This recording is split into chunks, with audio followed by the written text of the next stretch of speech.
That's not a visa. You granted that person That's to a enter totally the United different process. States. That's someone that applied here through a totally different process.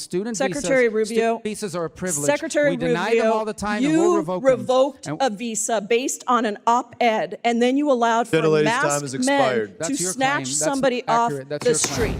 Would you agree that Mandarin language skills are a valuable tool for U.S. diplomats working on China and strategic competition issues? It's not a hard question, Madam Undersecretary. No, I'm still wondering if we're going to be able to respond to some of the other It's my time, so you are welcome to send me a written response, but I'm asking you about Mandarin language skills. Do you think they're valuable? We have Mandarin language skills at the Department of State, yes. So you think they're valuable? Yes. And the department just fired over 1,300 staff to meet an arbitrary firing target. Do you know what % of the department's total Mandarin language capacity was lost in that RIF? Congresswoman, the reorganization was not arbitrary, nor was it haphazard. Do you know how many of the department's total Mandarin language capacity was lost in the RIF? I'm unaware of that. So you don't know even how we're staffing our relationship with China, and you're the Undersecretary of State for Political Affairs. Can you at least tell me if language skills, in this case Mandarin, weigh into the department's evaluation of individual staff that were RIF'd? Thank you, and thank you, Congresswoman, for that question. The Office of China Affairs falls under my purview. And you don't know how many, do you know how many people we have that speak Mandarin now? I'm responsible for the diplomacy that is conducted out of the Office of China. And you think diplomacy can be done without people that speak the skills? And also the embassy. And I have confidence in our training programs at the Department of State. Sounds like you're not really aware of what skills we have to actually build that relationship. Would you agree that accepting the results of a fair and free election are critical to a functioning democracy? Would you agree that standing up and cheering for a cancer survivor would have been the nice thing to do? Ms. Lake, this is my time. Okay. Would you accept that accepting the results of a free and fair election are critical to a functioning democracy? It's a yes or no question. Do you think it's essential for a democracy to have a free and fair election? We need free and fair elections. Free and fair elections, we don't great, have thank them. you so much. And yet, you have, to this day, refused to acknowledge that President Trump lost the 2020 election, something that even members of President Trump's own Justice Department have admitted and multiple lawsuits have shown. And we heard my colleague from Arizona talk about what happened in Arizona. So it concerns me that you are now tasked with this responsibility of ensuring democracy around the world when you won't even accept a free and fair election. Thank you for being here, Madam Undersecretary. In your confirmation hearing, you stated that China was trying to, quote, reshape the global order. In your opinion, is it in our national interest to have our American bilateral and multilateral relationships overtaken by China? I would disagree with the premise that they are. I'm just asking you, in your opinion, I assume the answer is no, that it's not in our interest, and I agree with you. But in fact, that is exactly what the Trump administration is allowing to happen with all the cuts to USAID funding. As we slash foreign assistance, China is stepping up its investments in the Silk Road for too many countries. It's becoming the only place to turn to backfill previous U.S. investments.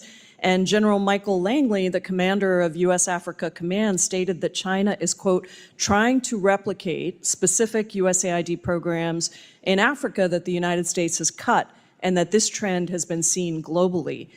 Madam Undersecretary, are you aware of how the USAID cuts and Trump's isolationism have what they've done to America's and China's respective global favorability? Congresswoman, I would disagree with the premise of multiple components of your statement. Do you know what's happened to U.S. favorability relative to China's favorability? In fact, we've had a great response in some of our countries that we're providing aid, that we're moving from a dependency relationship. Do you have any numbers for me? Well, I can tell you that we're continuing our PEPFAR life-saving I'm asking programs. about favorability.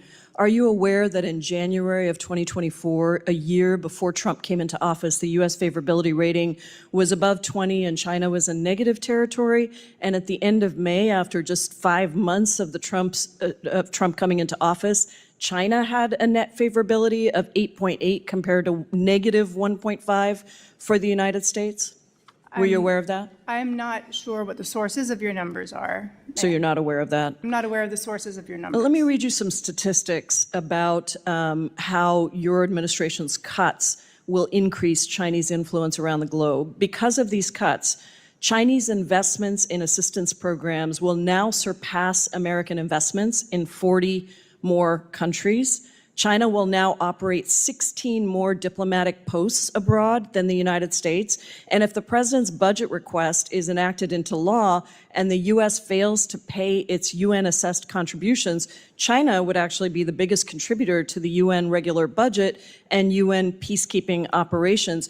Is this what making America great again means to you, ceding America's global leadership in the world to China? Congresswoman, at our funding currently, we remain the world's largest donor of aid. Next to the next 10 countries, we are still the greatest Madam Undersecretary, you may want to look at those statistics that I sent you and look at what these cuts mean. On March 21st, 2025, the State Department approved the revocation of a student visa for Rameza Öztürk, a Turkish citizen who is a graduate student at Tufts University, apparently simply for writing an op-ed. According to an internal State Department memo, you took this action under your discretionary authority to revoke visas, and soon after you revoked her visa, armed and masked plainclothes officers snatched Ms. Öztürk off the street and transported her to a prison in Louisiana. Mr. Secretary, do you really think that Ms. Öztürk's op-ed results in a foreign policy consequence for the United States? I believe that case involves someone whose visa we never would have granted had we known ahead of time. I'm not asking you that question. I'm asking you if you think an op-ed, but that's exactly, in fact, what happened. The State Department wrote a memo concluding that you did not have sufficient grounds to revoke Ms. Öztürk's visa. There was no evidence showing that she'd engaged in any activities that were a threat to national security. And in fact, in May, a federal court ordered Ms. Öztürk's release from detention, noting that the sole basis for the government's detention appeared to be the fact that she co-authored this opinion piece in the Tufts newspaper in March of 2024.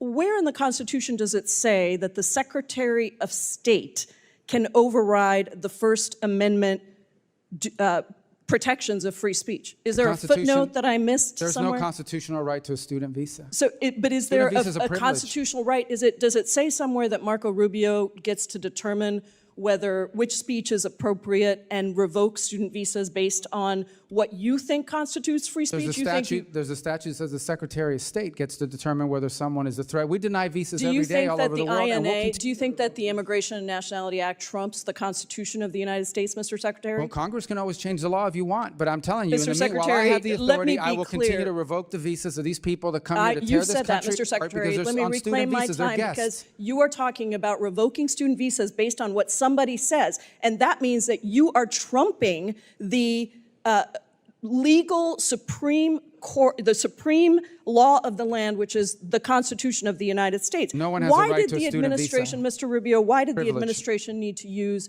masked, armed, unidentified agents to whisk somebody off the street and deny her counsel for almost 24 hours after her arrest? Well, you'll have to ask the agencies that did that work. I'm not responsible for that. I'm responsible for revoking the visas of these people that come to tear this country apart. I'm talking about this particular case where you revoked the student visa of a Turkish citizen who was a graduate student who wrote an op-ed that you didn't like. And suddenly you allowed for masked men to whisk her off the street. And you have multiple jobs, apparently. You're the national security advisor as well. So don't tell me it's not your job who snatches her off the street. We don't do the snatching, but I can tell you we do the visa revocations. Let me ask you about the national security consequences of people, masked men on the streets, snatching people off the streets. If these are legitimate law enforcement agents carrying out proper arrests, why are they hiding their identities? because then radical crazies will try to hurt them. So you think that U.S. agents who have almost always gone without face coverings, even when they're arresting some of the country's most dangerous criminals,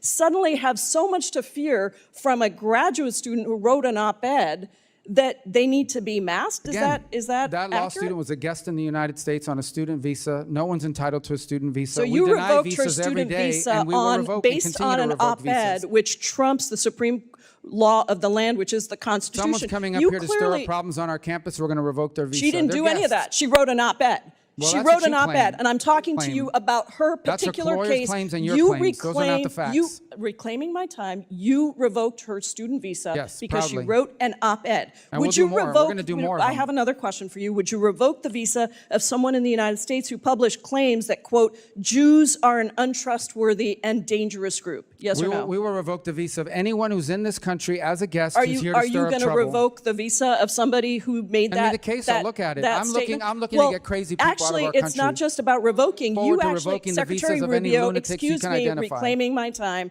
Can you explain to me why the Trump administration granted refugee status to Charles Kleinhaus, the white Afrikaner who tweeted that exact statement that I just said? There's the case. That's not a visa. You granted that person to enter the United States. That's a totally different process. That's someone that applied here through a totally different process. Student visas are a privilege. Secretary we deny them all the time, and we'll revoke them. You revoked a visa based on an op-ed, and then you allowed for masked men to snatch somebody off the street. Your time's expired. That's your claim. I wanted to start just by confirming, do you support democracy or authoritarianism? I think that's pretty obvious. I support freedom and democracy. Democracy. Great. Would you agree that accepting the results of a fair and free election are critical to a functioning democracy? Would you agree that standing up and cheering for a cancer survivor would have been the nice thing to do? Ms. Lake, this is my time. Okay. Would you accept that accepting the results of a free and fair election are critical to a functioning democracy? It's a yes or no question. Do you think it's essential for democracy to have a free and fair election? We need free and fair elections. Free and fair elections, great. Thank you so much. And yet, you have, to this day, refused to acknowledge that President Trump lost the 2020 election, something that even members of President Trump's own Justice Department have admitted and multiple lawsuits have shown. And we heard my colleague from Arizona talk about what happened in Arizona. So it concerns me that you are now tasked with this responsibility of ensuring democracy around the world when you won't even accept a free and fair election. I'm also concerned by your ability to promote the American ideals of freedom and democracy, given your record defending and praising dictators. Let's look at Hungary. You previously stated that Hungary is, quote, doing it right, and that Hungarian Prime Minister Viktor Orban was, quote, the greatest in America, greatest in caps, and, quote, and equal to President Trump. Do you stand by those statements? I think that Viktor Orban has done a very good job at protecting his people and protecting the Hungarian culture. And so, I think Ms. Lake, if you ask people in Europe, other parts of Europe, the question here is very simple. They would be wishing that their leaders stood up for their people. Is Viktor Orban the greatest in Europe? Yes or no? I think he's done the best job in Europe, yes. Okay, and so even Secretary Rubio acknowledged in a 2019 letter that under Orban, Hungary took a downward democratic trajectory, and yet you insist that Hungary is doing it right. I want to cover some of the policies that Mr. Orban is responsible for. Would you consider banning LGBTQ pride parades like Viktor Orban has done in Hungary as doing it right, recognizing that pride parades are protected under the First Amendment? What does this have to do with the U.S. Agency for Global I'm asking you whether you support the policies of dictators and authoritarians or whether you support democracy. You have said that Viktor Orban is the greatest in Europe. So do you think that Viktor Orban is doing it right when he bans pride parades? I think Viktor Orban has put the people of his country first. So the answer is yes, you think it's appropriate that he's banning pride parades and using facial recognition technology to actually profile people that go to those parades? How about the fact that Orban and his party control 80% of Hungary's media market. Are we here Is that talking about level- Hungary? Yes, we are, because guess what? Your agency actually is responsible for other countries Hungary and is an unbiased ally. Can I news. remind you Let- that Hungary is an ally of America? Oh, and so you think that it's okay that Viktor Orban, the greatest in Europe, according to you, controls 80% of Hungary's media market? Is that level, free, and fair reporting? I don't. You obviously don't like our ally Hungary. I think that I'm the asking people have you voted if for him, you and the think people of that it's Hungary will decide. appropriate. Ms. Lake, it is my time. I'm asking you if it is appropriate that a country, Viktor Orban's government, controls 80% of Hungary's media market. It's just a yes or a no. Do you think that's okay?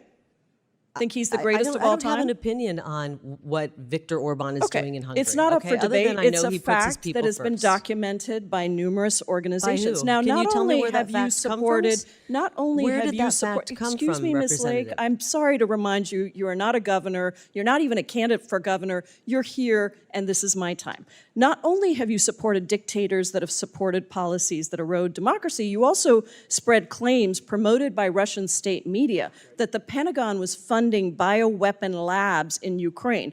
These claims have been proven resoundingly false, even by Secretary of State Marco Rubio. Do you still stand by that prior Look, statement, Ms. Lake? I know that many members of Congress care more about Do funding you Ukraine stand than by that statement, order? which is clearly a lie? I know that You are voted. responsible for an agency that is supposed to promote truth, and yet, over and over again, you are promoting dictators and authoritarians and lies. So I am asking you if you stand by the statement that you made that was promoted by Russian state media that the Pentagon was funding bioweapon labs in Ukraine. Proven false by Marco Rubio. Do you stand by that I statement? understand you're trying to get a fundraising video here.